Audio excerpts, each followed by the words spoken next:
The following is introduced by Dr. Eric Parsons, formerly of the Health Point campus of A.T. Still University's School of Osteopathic Medicine.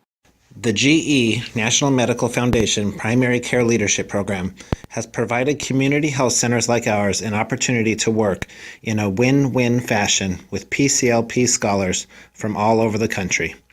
We win by gaining the enthusiasm and time of young learners willing to jump in and kickstart projects to help us assess our tools and systems.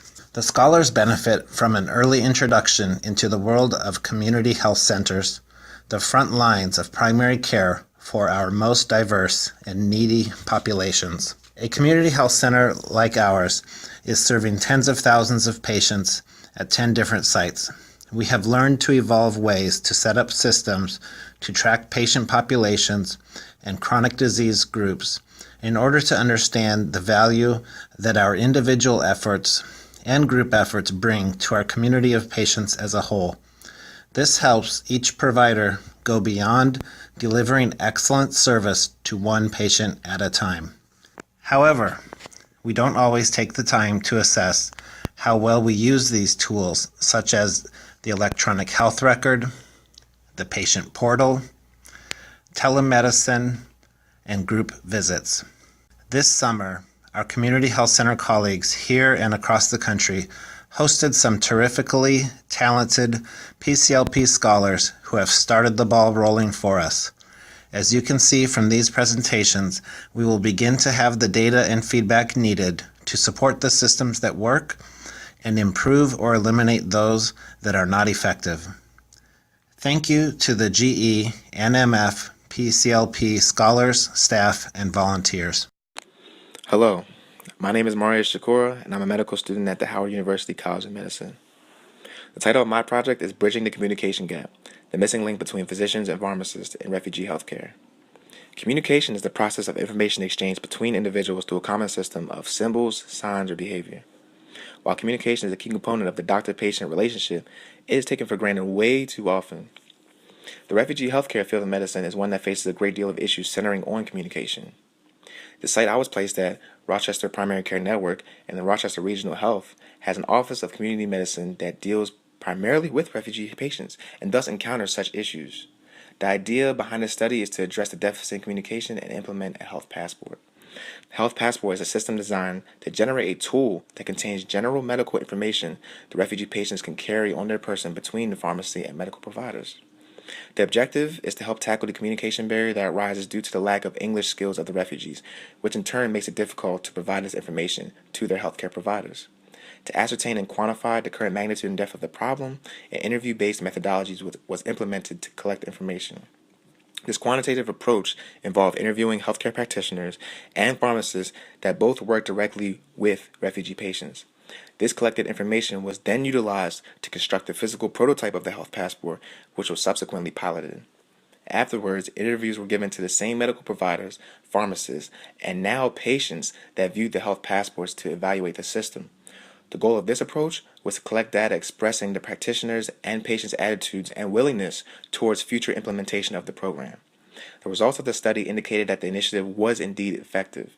Specifically, participant feedback indicated that the passport has potential to lessen the time that refugee patients spend at the pharmacy and cut down financial expenditures on interpretation services. This data supports the recommendation that the Health Passport program should be considered for further use. Additionally, the study supported the notion that pharmacists and medical providers both play an essential role in breaking down the barriers that impede refugee patients from receiving adequate health care. Thank you.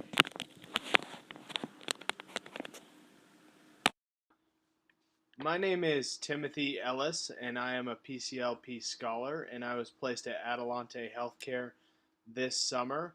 I currently attend the Arizona College of Osteopathic Medicine, which is Midwestern University in Glendale, Arizona. I was lucky enough to start a project working purely on quality improvement at all of the Adelante healthcare sites. My focus was on medical assistants and how they went about using the various protocols available to them, including rapid strep testing as well as vaccinations. The biggest difficulty we ran into with the vaccinations was that charting became a difficult task. Largely, the MAs would sometimes forget that they had certain things they had to input at various different stages of the electronic health record. So, my objective was to optimize these medical assistant workflows and trainings to hopefully improve the competency of the MA regardless of their educational background using concise checklists that were originally conceived in the book Checklist Manifesto by Atul Gawande. They're also used by the Federal Airline Association, the FAA. What we did is we looked at each of the long protocols and tried to condense it down to at least 10 steps or fewer to eliminate any type of confusion and to simplify the process and also to standardize the process. What we found is the checklists, though condensed, seem to help the MAs in understanding the protocols. However, we have no definitive measures of this. Hopefully, in the near future, they'll be able to use these checklists and correlate them with a reduction in medical errors. These medical errors usually result from memory lapses and usually completing a task that you're so used to completing that sometimes you just casually forget a portion of it. Our primary goal with all of this was to increase the rate in which the MAs recorded the vaccinations so that there was a reduction in the number of improper vaccinations given as well as improper recording of the vaccinations. The difficulty with this is having to place the vaccination record in 3 places while also being pulled in several different directions with various patients, taking blood pressures, answering phone calls, etc. The recommendations I have for these checklists is that they should be updated regularly so that they can fit the population of medical assistants coming into Adelante Healthcare as they expand. These checklists need to be vetted in a process by veteran medical assistants to ensure that they're not inundating them with more paperwork and they're actually helping them achieve their goals. The checklists were not meant to replace any current training standard.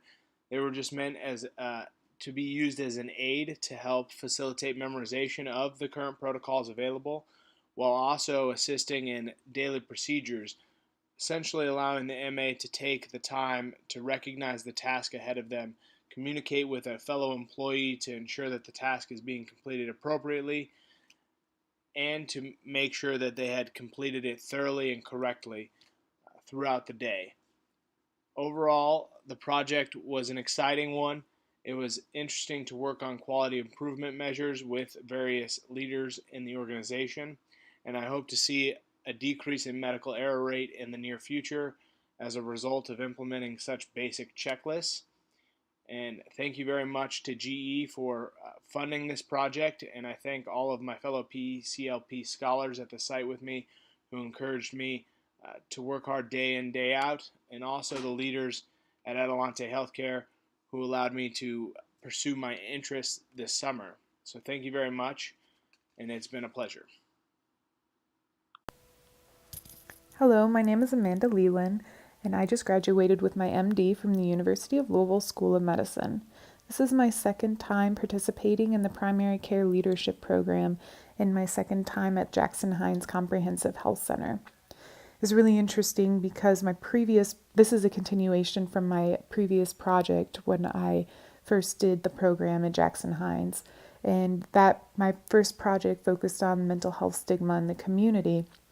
And the results really pointed to the need for primary care providers to be screening and referring patients who have mental health issues.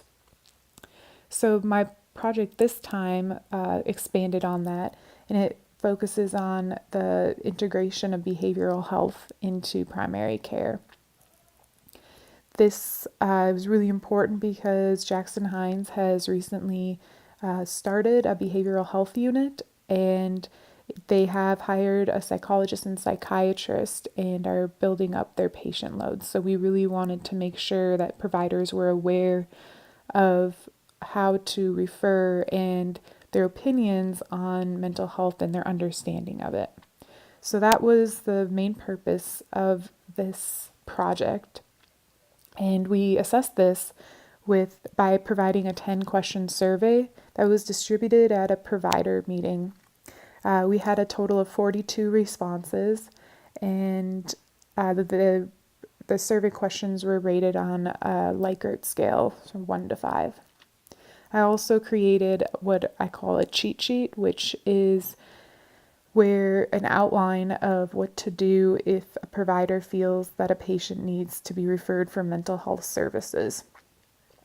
And finally, I also created a brochure that highlights the mental health resources in Mississippi. It also points out exactly where the new behavioral health unit is. So we had some really interesting findings. 40% of providers disagreed or strongly disagreed that they were effective in addressing the needs of patients with mental health disorders, meaning that they did not feel very confident about being able to identify and help these individuals. However, 85% agreed or strongly agreed that mental health should be integrated into primary care, and 90% also agreed that additional training regarding the diagnosis and treatment of mental illness would be helpful. So it became pretty clear that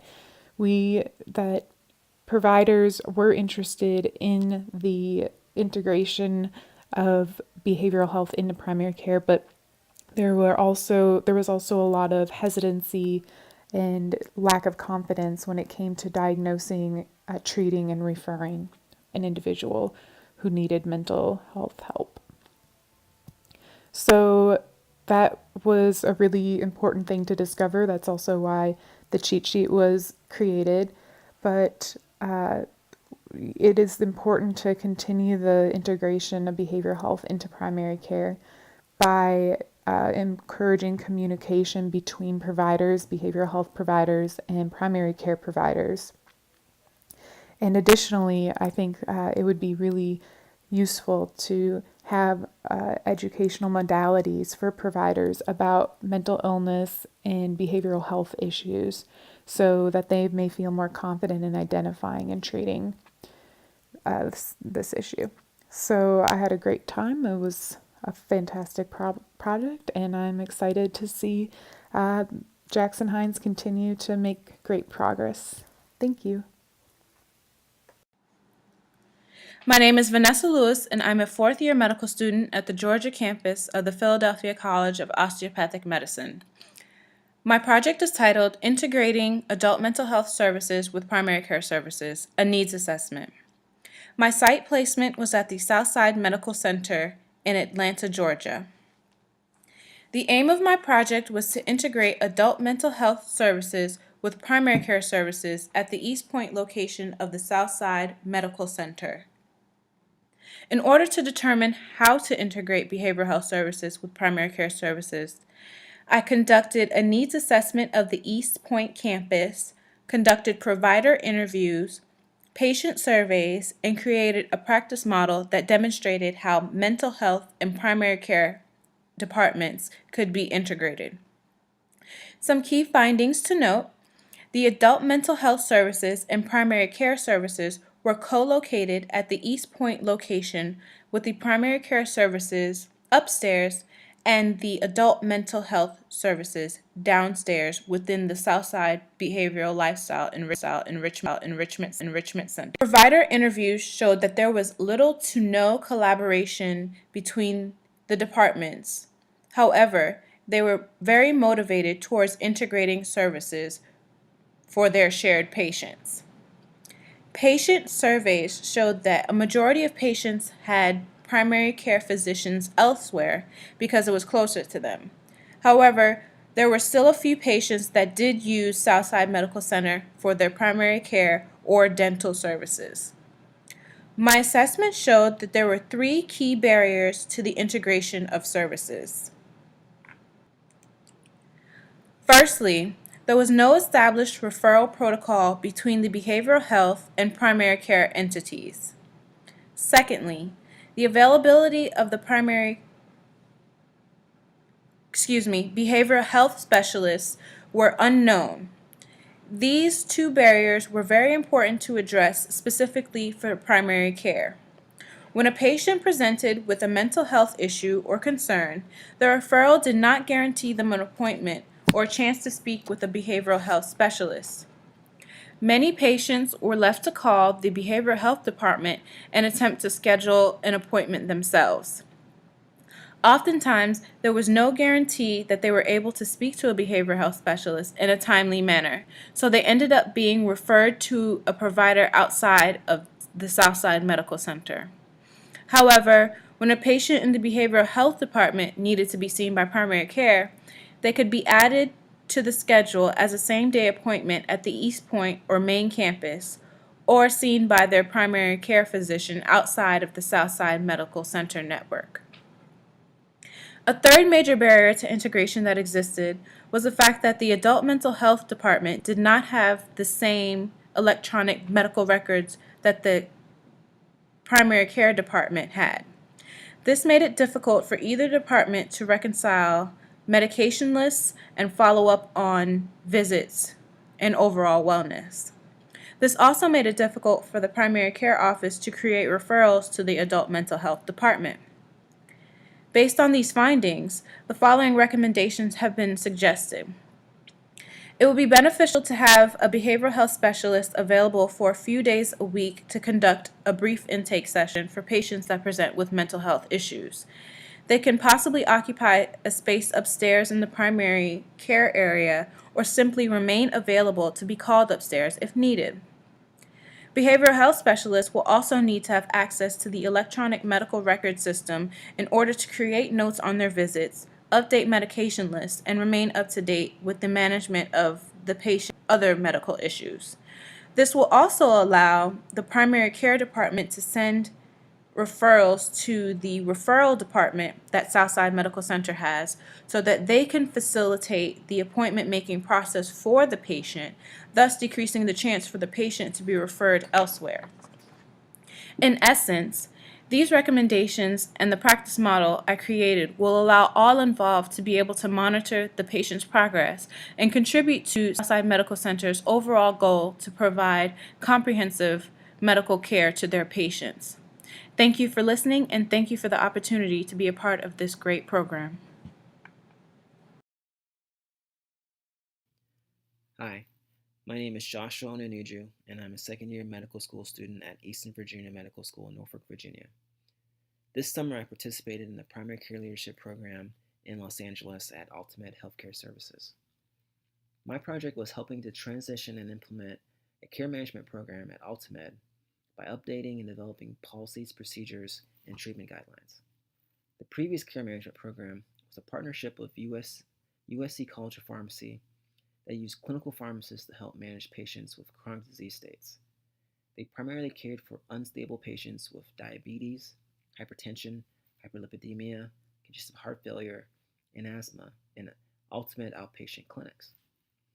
The new care management program incorporates mid-level practitioners along with clinical pharmacists, as well as a more focused and integrated approach on care coordination between primary care providers and the care management program team.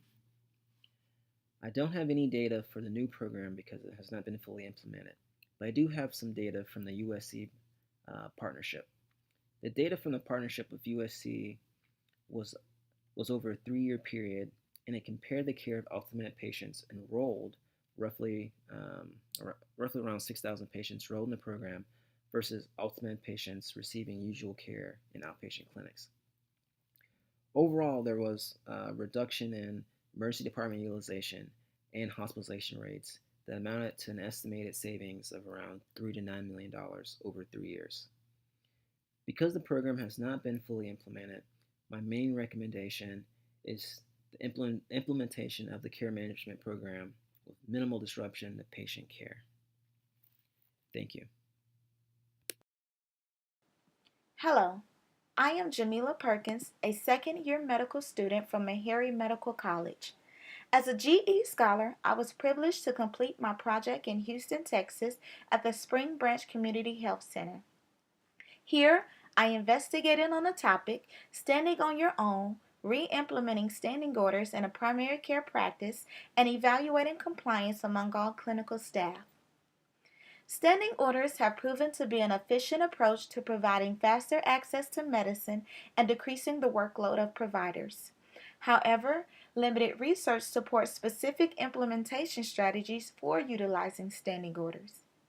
A standing order authorizes a nurse and other medical staff to carry out a medical order without having to constantly seek the provider's permission.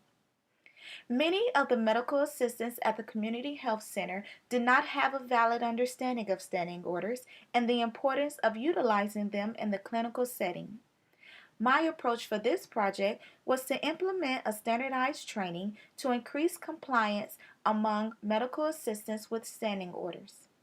First, I assessed the medical assistant's current interpretation of standing orders and how often they sought approval from the provider before completing a standing order. This task was accomplished by distributing a pre-assessment survey. Secondly, I implemented a standardized training discussing the importance and proper documentation of standing orders, which included a PowerPoint presentation and visual aids. Lastly, the medical assistants and the providers received post-assessment surveys to measure the effectiveness of the standardized training. Key findings showed 88% of the medical assistants correctly identified the definition of a standing order in the post-assessment as compared to only 38% in the pre-assessment. Before the training, 69% of the medical assistants were always or often seeking the provider's permission before completing a standing order, and only 31% of the medical assistants responded to seldomly seeking approval from the provider. Following the training, the percentage for seldomly seeking approval from the provider increased to 65%. Of the providers, 78% noted improvement with the medical assistant's compliance to standing orders, and 67% stated to both improvement in the clinical routine workflow and increased time to discuss more pertinent issues with the patient. Therefore, the standardized training proved to be a positive intervention, despite limitations of a small sample size and brief time period for completion. Further investigation is warranted to further assess incorporating quarterly training and reassessment for both providers and other clinical staff. At this time, I would like to extend a sincere thank you to the GE Foundation and National Medical Fellowships, my site supervisors and faculty supervisor, our GE partner, and all Spring Branch administrative and clinical staff. Thank you. Hello, my name is Jose Ting, and I am at the University of Texas Health Science Center at Houston. My site placement was El Centro de Corazon in Houston, and my project title is Implementation of a Recall System for Well Child Visits, Dental Well Exams, and Outstanding Immunizations to Meet Patient-Centered Medical Home Standards. The objective was to implement a recall system for the pediatric patients at El Centro de Corazon. From here on out, I will refer to it as El Centro. The patients that are overdue for annual wellness exams, their biannual dental exams, and any patients missing vaccinations within the first 2 years. So to meet these standards would be to help El Centro further its progress to meet the patient-centered medical home recognition as defined by the NCQA.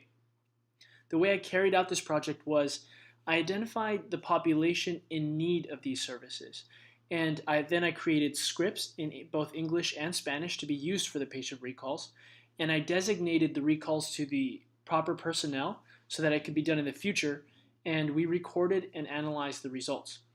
What I found was that the recall system was very good for wellness exams with about a 40% recall success rate. And the dental exams had about a 20% range of recall success rate, so not as good as the well exams. And the immunizations had the lowest success rate. However, as far as the immunizations are concerned, there were only 23 patients with outstanding immunizations from the beginning of the year to currently, so year to date. And in addition, some patients were already seeing another primary care provider, and some patients were actually up to date. And so the problem was that the majority of the people did not answer the phone, and a voicemail was left. But in fact, this was a recurring theme throughout all three recall systems. There was a significant percentage of patients that just did not answer the phone. As far as the recommendations are concerned, I think the most important thing would be to focus on improving all three recall systems, specifically by targeting the population that did not answer the phone calls and did not call El Centro back. So I discussed 4 ways that we can focus on this population. One, I think it would be good to send a letter to these patients, and in the letter you might include some additional background information about the service that they're missing and how it can benefit them. The scripts for all three recall systems included short and concise information about the service we were calling them for, but the letter we would send would have even more information. 2, I think it might help to include a small financial incentive for that service in the letter, like a discount, maybe something like 10% off, to increase patient return rate. Number 3, we would have whoever who was performing the recall system mark in the patient's electronic medical record, their chart, that the patient was not able to be contacted, and then they would insert that information in such a way that the provider or medical assistant would be automatically notified if that patient came in for whatever reason, say a sick visit, that they did not respond for the recall. And number 4, the provider or medical assistant at that time would then proceed to offer them that service in person after being notified. Those are the recommendations that I had. And as far as when to repeat the process, the well exams would be annually, the dental exams would be biannually, so twice a year, and the immunizations would be performed quarterly. And I developed this system such that it can be repeated by El Centro personnel without my help in the future. My name is Danielle Whitaker, and I'm a medical student at the Medical College of Georgia. The title of my project is Utilizing Action Research to Develop a Framework for the Development and Delivery of Adolescent Medicine in a Clinic Setting. My site placement was the Bedford-Stuyvesant Family Health Center in Brooklyn, New York. The objective of my project included the following. 1, to identify the most important components of adolescent medicine delivery in a clinic or health center setting, and 2, to provide a set of recommendations that will hopefully guide the fall 2015 launch of the Adolescent Medicine Program at the Bedford-Stuyvesant Family Health Center, from here on referred to as Bedford-Stuyvesant. There were a number of methods used during the course of this project. I began by gathering data on the Bedford-Stuyvesant patient population, as well as gaining a personal understanding of the history, purpose, and services of the Community Health Center. Materials provided by the center were used to develop a working background on the center structure and its services. Data sets on the number of total patients and adolescent patients were reviewed in order to understand the patient demographics. A literature search for articles and resources related to the topic of adolescent medicine was conducted to provide evidence of the importance of this initiative at Bedford-Stuyvesant. Numerous expert resources were identified, reviewed, and summarized in order to create a firm foundation for the development and delivery of adolescent services at Bedford-Stuyvesant. A site visit at the largest and arguably the most successful adolescent health center in the country was conducted. A focus group with adolescents was also held to gather the thoughts and opinions of adolescents themselves about what they would like to experience as a patient in an adolescent health program. A key finding throughout is the critical importance of ensuring access to confidential health services of adults. Another key finding highlights the prevalence of sexual and reproductive health concerns in this patient population. Based on the review of the research conducted and the data personally gathered during the program period, the recommendations include sharing health center statistics such as the number of patients and patient visits on a routine basis, such as annually or biannually, so that staff are aware, consistently conducting needs assessments and/or focus groups to ensure that adolescents' needs are being met, dedicating and training empathetic staff with the ability to connect with adolescents, and developing strategies to effectively involve families and promote program services and activities. Although Bedford-Stuyvesant is prepared in many ways, I believe one of their greatest challenges will be providing appropriately trained staff to care for the adolescent population. With the proper planning and training, this is a barrier that can certainly be overcome, lending to the successful operation of an adolescent medicine program at the Bedford-Stuyvesant Family Health Center.